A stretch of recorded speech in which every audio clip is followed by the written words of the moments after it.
never led by less than 7 since early in the first.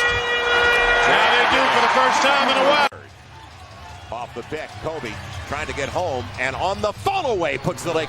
Once this pass goes in, watch Michael backdoor. Beautiful to watch. Well, Dick, any time that you take care of the defensive boards and you hold people down and shooting. Kobe knows Michael's in the stands. He's just showing him who he is. Plays. Remember, Bob, we talked early in the first half. What he brings. Jordan, hard to the hoop. The reverse from Michael around there. He's turning out to be a pretty good player on a consistent basis, John. We'll talk about that in just a moment. Kobe gets right by Corey Brewer. Now, we all know the Kobe vs MJ comparisons have been a hot topic for many years. They had similar playing styles, similar mindsets, and of course both were obsessed with winning. But Phil Jackson, who coached both legends, had a very specific take on Kobe's motivations. In his 2013 book, 11 Rings, Jackson said Kobe was determined to surpass Jordan and become the greatest player of all time.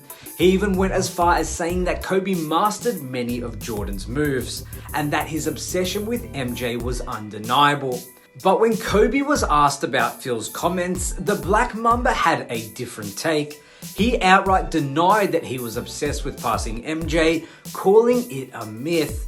Kobe even suggested that Phil had a habit of saying things for the sake of creating good content and stories. Yeah, I told him, I said, this is like your third book on me now. Dude. Right. Like, just come on, man. Like, I'm gonna write a book on this, like 45 minutes. Yeah, like, where's my royalty check? It's gonna be great. At that time, Kobe was just 9 points away from passing Jordan on the NBA scoring list, but even then, he downplayed the milestone.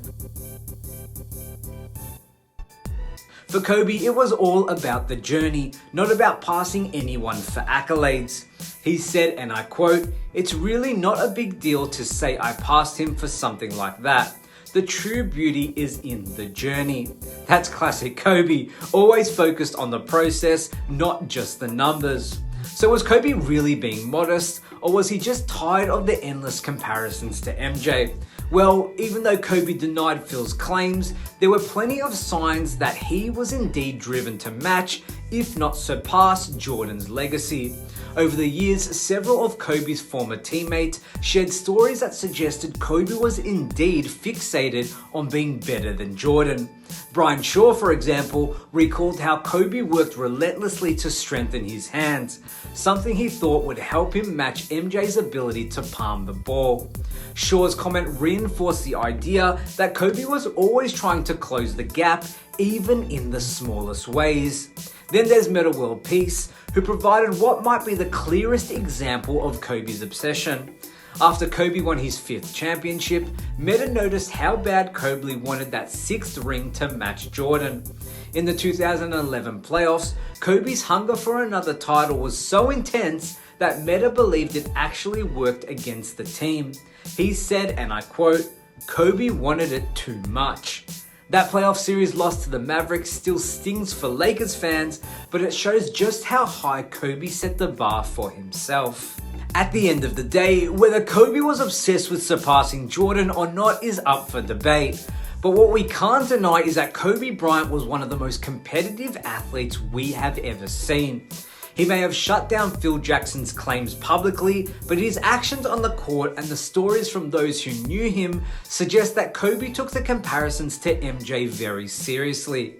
And while Kobe may have not reached 6 championships like Jordan, he still walked away with 5 rings, a feat most NBA players can only dream of.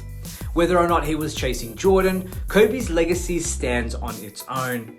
So what do you guys think? Was Kobe truly obsessed with surpassing Jordan, or was Phil Jackson just stirring the pot?